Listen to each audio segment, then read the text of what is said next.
exclusive gameplay footage that we have from Resident Evil 4 Remake, Chapter 5. We're going to be seeing some church gameplay, some Ashley gameplay, and some of the cabin fight, as well as, just overall fighting Ganado and yeah, trying to stay alive. So we've got about 12 minutes of footage here to show you today. And I'm joined by Marcus Stewart. How are you, Marcus? I'm feeling great. I'm happy to be seeing this section again because, as I mentioned in the cover story I wrote, I've had a lot of fun playing it. Absolutely. So yeah, we are. This footage starts out, and we are, simply escaping from the church. This is how many hours into the game would you say this is, Marcus? Yeah, it's hard to say because we don't know how long the other chapters are. It's got to be at least probably like 3-ish hours, I would guess. Yeah. This is not our gameplay, by the way. If people are wondering, this is a B-roll that Capcom provided, so this is someone on the team playing, not us. Yes, we did play through this section, everything that you see today. An important disclaimer, Capcom did help out with accommodations for travel. That means like flights, hotel, in association with this cover trip. We didn't have any of those conversations. Like, that's our bosses that handle all that. We kind of just show up and do our job, but it is an important disclaimer. That being said, we are not influenced by that. Roost, I've secured Baby Eagle. Copy that. Is she okay? Affirmative. Well done, Condor 1. I'll dispatch a chopper ASAP. I'm sending you the coordinates for the extraction point. Make your way there, and don't let anything happen to Baby Eagle. Copy that. Hurry. The weather is getting worse. Roost out. So you see the Hunnigan conversations are in game now, which is nice. Yeah, you can kind of move around while it's happening. Yeah, nice shot of the map there. Going to the helicopter extraction point where nothing will go wrong, I'm sure. So yeah, in the beginning you saw Leon and Ashley sort of just talking about like, hey, we need to get out of here. Fun fact, without spoiling, there's a little extra area in that upper deck that you can find if you don't want to just beeline it straight for that ladder. So keep an eye out up there. I found it on my playthrough. So yeah, we are making our way through here. Leon being a gentleman, moving that out the way because he's all big and strong. Spread out. Okay.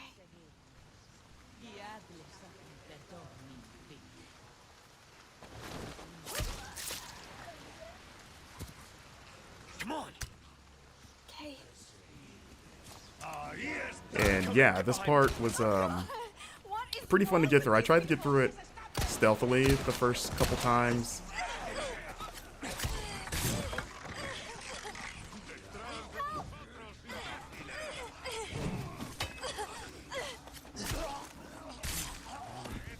You okay? Yeah. Spread out.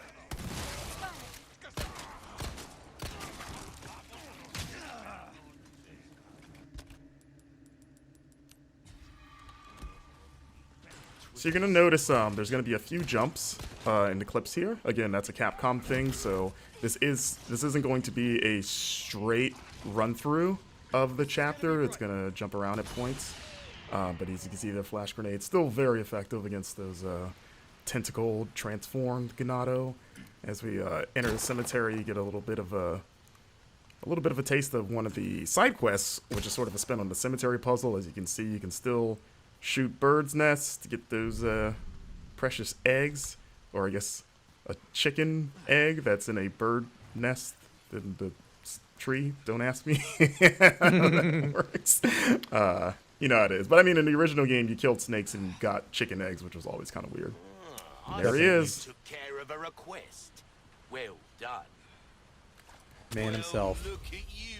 So you can see here turning in side quest, which is what you're going to be doing.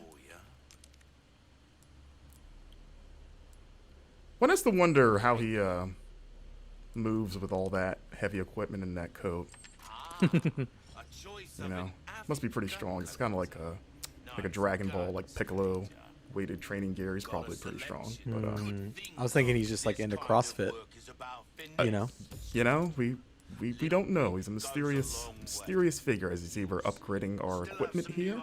You can upgrade knives now, as mentioned in the cover story, which is nice. Which you're going to be needing because they have limited durability.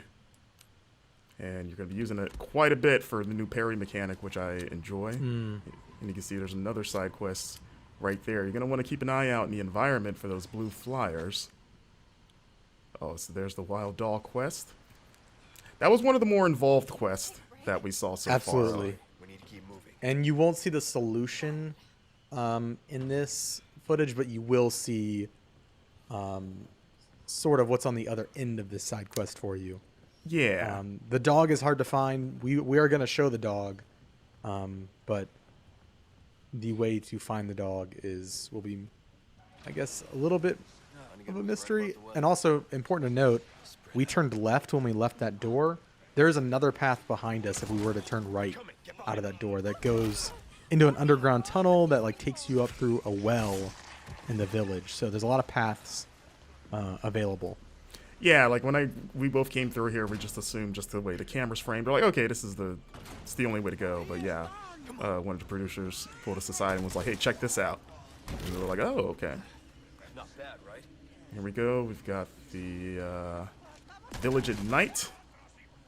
That lady thought she could take a pitchfork to Leon. Didn't work out for her. And this is I was gonna just comment on the rain. I know that there's a lot of talk about Rain Gate. Rain Gate. I do agree. I think it can be tuned down a little bit.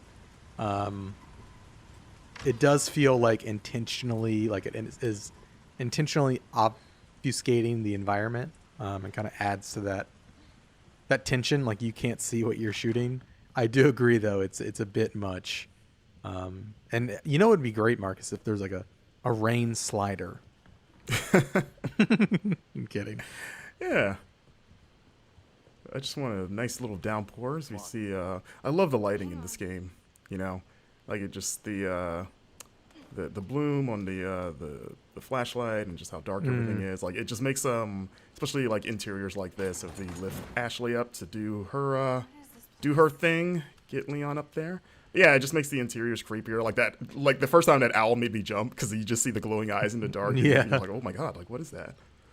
I will say there were a couple times when I was playing the demo where I was kind of in a very dark environment and Leon wasn't pulling up his flashlight, which is kind of frustrating. So I'm just kind of like clambering around in the dark.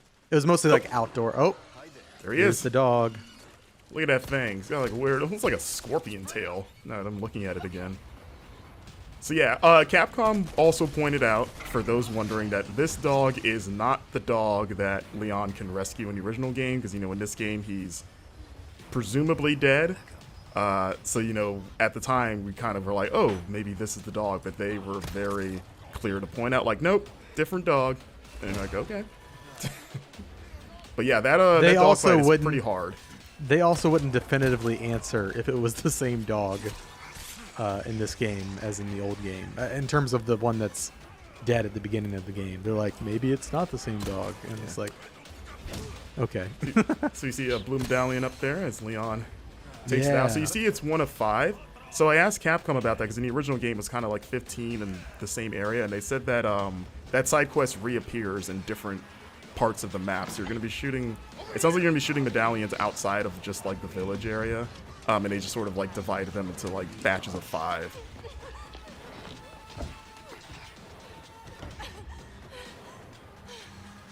You. Hey, listen, about earlier. Yeah, about that. Hey, I see you found your missing senorita. Senorita has a name, Miss Ashley. You are? Who are you? What are you doing here? Very good questions, unfortunately. Hide, now. Okay, it's game time. And due to the cuts, there's a lot of that village before the bridge that we ran over that you can you know, fight through and explore. Like there's a lot that they didn't show in this footage. It's where, at least during our playthrough, the brute first appears, the cow-headed enemy. Right. In that area just before the bridge that we crossed. But Yeah, because in the footage we've put out of this, people have seen the cow guy shows up in this appears fight. here. but you Yeah. actually fight him well before this. So Yeah, so when it he seems shows like up in he's the gonna fight- be what were we saying? Yeah, he's definitely a recurring enemy, but when he shows up in the fight, you've already had to fight him before, and so I feel like it's extra tense because it's like, oh my god, I gotta fight this guy now. Yes. So I saw some people speculating that he might be a single persistent enemy that follows you. I'm No. pretty sure that is not the case. Yeah, I think he's No, just another I have- enemy type. I have killed him several times in different areas. Yeah. Just the new enemy type. So this fight was pretty wild, as it is in the original, but even more so here. And there he is, Mr. Bullman. There's been a lot of like back and forth, like is he a cow, is he a bull? But I was like, he's got a horn there. Might be a bull thing. Well, a bull is just a cow. It's a male cow. I mean, yeah, they're the same thing. But you know, like bulls have horns. Okay, You know. that's fair. That's fair. Listen, He's got a single horn there, it looks like, as Leon just gets pummeled. and yeah, that's the end of the action gameplay we've got to show off. This is a look at putting gems inside of treasures to increase their value. Of course, if you different combinations of gems net you different bonuses. There are now customized cases that have different bonuses. So like the black case has an increased drop rate for L resources. Yeah. And you can pick up charms as well, a little chicken charm. The charms and the cases, they give you little passive bonuses. Yeah. And you can do that stuff in the typewriter menu, as you saw. So you can't do that all the time, just when you reach those save